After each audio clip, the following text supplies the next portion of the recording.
వందే మాత్రం. నేను మీ జర్నలిస్ట్ నమత. అసంతృప్తి నిరసన తెలపడం అయిపోయింది. ఫ్రస్ట్రేషన్ పీక్ లెవెల్ దాటి నెక్స్ట్ లెవెల్కి కూడా వెళ్ళింది. ఇక క్లైమాక్స్కి వచ్చేసింది జగిత్యాల పొలిటికల్ ఎపిసోడ్. అంతా clear cut, out right decision మాత్రమే మిగిలింది అంటున్నారట మాజీ మంత్రి జీవన్ రెడ్డి. మంత్రుల ముందే నిరసన, గాంధీ భవన్ లో జరిగిన సమీక్షలోనూ ప్రొటెస్ట్ చేసి చేయాల్సిన రచ్చంతా చేసేశారు. బీఆర్ఎస్ ఎమ్మెల్యే రాకను ముందు నుంచి వ్యతిరేకిస్తూ వస్తున్న జీవన్ రెడ్డి మున్సిపల్ ఎన్నికల్లో హస్తం గుర్తుకు పక్కన పెట్టి మరి వేరే ఏవేవో గుర్తుకు ఓటేయాలంటూ ప్రచారం చేశారు కూడా. ఇక ఇప్పుడు కాంగ్రెస్ పార్టీలో ఉండే పరిస్థితి కనిపించట్లేదంటున్నారు. త్వరలోనే ఆయన సంచలన నిర్ణయం తీసుకునే అవకాశం ఉందంటున్నారు. ప్రజాపాలనలో మనం ఎలాగో భాగస్వామ్యం కాదు, ఇక ప్రజల పక్షానే ఉందామంటున్నారట జగిత్యాల మాజీ MLA senior Congress leader Jeevan Reddy. ఇక ఇదే లైన్ లో ముందుకెళ్దామంటూ తన అనుచరులకు డైరెక్షన్ ఇస్తున్నారట. బీఆర్ఎస్ ఎమ్మెల్యేగా గెలిచి సంజయ్ కాంగ్రెస్ లో చేరడం, అప్పటి నుంచి అన్నిటా ఆయన మాటే చెల్లుబాటు అవుతుండడంతో ఎప్పటి నుంచో తీవ్ర అసంతృప్తిగా ఉన్న జీవన్ రెడ్డి ఇక తాడో పేడో అనుకునేందుకు సిద్ధమవుతున్నారనే టాక్ నడుస్తోంది. ఏడాదిన్నరగా ఆయన నిరసనలు, అసంతృప్తి రాగం కంటిన్యూ అవుతూనే ఉంది. జంపింగ్లను ప్రోత్సహించడంపై రాష్ట్ర నాయకత్వం తీరును నిరసిస్తూ ఇప్పటికే ఓసారి ఏఐసీసీకి లేఖ కూడా రాశారు. ఆ తర్వాత సీఎం రేవంత్ కు బహిరంగ లేఖ రాసి చర్చకు దారితీశారు. ఇప్పుడు మరోసారి మేడిగడ్డ బ్యారేజ్ పై సీఎం కి ఓపెన్ లెటర్ రాశారు జీవన్ రెడ్డి.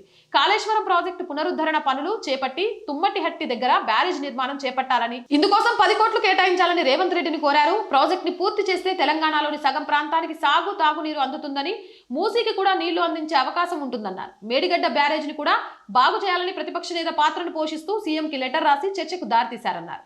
ఇక కాళేశ్వరం అవినీతిపై తప్పితే రిపేర్లపై పెద్దగా ఏ కాంగ్రెస్ నేత మాట్లాడటం లేదు. ఈ సమయంలో జీవన్ రెడ్డి రాసిన లేఖ కలకలం రేపుతోంది. ప్రస్తుత పరిస్థితిలో తాను కాంగ్రెస్ పార్టీలో కొనసాగాలంటే ఆలోచించుకోవాల్సిన పరిస్థితి నెలకొందని ఓపెన్ గానే ప్రకటించారు జీవన్ రెడ్డి. అందరి ఆలోచనలు తీసుకోకుండా తాను ఇప్పుడే ఏ నిర్ణయం తీసుకోనని, అయితే అందరి ఆలోచనలకు అనుగుణంగానే తన నిర్ణయం ఉంటుందంటూ నర్మగర్భంగా వ్యాఖ్యలు చేశారు. ఇక హస్తం పార్టీకి గుడ్ బై చెప్పాలని జీవన్ రెడ్డి ఇప్పటికే డిసైడ్ అయినట్లు గుసగుసలు వినిపిస్తున్నాయి. మున్సిపల్ ఎన్నికల్లో తన మనుషులకు టికెట్లు దక్కకపోవడం, ఎమ్మెల్యే వర్గానికి ఎక్కువ టికెట్లు ఇవ్వడం, సొంతంగా తన అభ్యర్థులను పోటీకి పెట్టి గెలిపించుకోవడం ఇవన్నీ జరిగిపోయాయి. చివరకు చైర్మన్ నియామకంలోనూ తన మాట కన్నా ఎమ్మెల్యే సంజయ్ కి పార్టీ జై కొట్టిందంటూ అప్పుడు అసహనం వ్యక్తం చేశారు జీవన్ రెడ్డి. ఈ క్రమంలో తన అసంతృప్తిని గమనించి సీనియారిటీని గుర్తించి అధిష్టానం పెద్దలైన తనను పిలిచి మాట్లాడతారని భావించారట. కానీ ఆయన ఊహించినట్లుగా ఏం జరగట్లేదు. పైగా రాష్ట్ర నేతలు ఎవరైనా టచ్ లో వచ్చి సర్ది చెప్తారేమోనని కూడా వెయిట్ చేస్తే అది కూడా జరగకపోవడం జీవన్ రెడ్డి వర్గాన్ని నైరాశ్యంలోకి నెట్టిందనే టాక్ వస్తోంది. గాంధీ భవన్ వేదికగా రచ్చ చేయడం, మంత్రుల పర్యటనలో తన అసంతృప్తి వినిపించడంతో రాష్ట్ర కాంగ్రెస్ పెద్దలు ఆయన తీరుపై కాస్త సీరియస్ గా ఉన్నారట. పైగా జీవన్ రెడ్డిపై చర్యలు తీసుకోవాలని కూడా భావించారట. కాగా సీనియర్ నేత ఆయనపై క్రమశిక్షణ చర్యలు తీసుకుంటే తప్పుడు సంకేతాలు వెళ్తాయని, పైగా జీవన్ రెడ్డికి సానుభూతి పెరిగే అవకాశం ఉంటుందని ఎలాంటి చర్యలు తీసుకోకుండా ఉండిపోతున్నారట. అటు పార్టీ పెద్దలు పిలిచి మాట్లాడకపోవడం ఒక ఎత్తైతే తమ నిరసనలకు కూడా ఎలాంటి రెస్పాండ్ లేకపోవడంతో జీవన్ రెడ్డికి మరింత ఆగ్రహం తెప్పిస్తోందట. ఈ క్రమంలోనే ఆయన కాంగ్రెస్ పార్టీని వీడాలని డిసైడ్ అయిపోయినట్లు ఇన్సైడ్ టాక్ వినిపిస్తుంది. జీవన్ రెడ్డి కాంగ్రెస్ పార్టీని వీడితే ఆయన రాజకీయ అడుగులు ఎటువైపు అనేది చర్చనీయాంశంగా మారనుంది.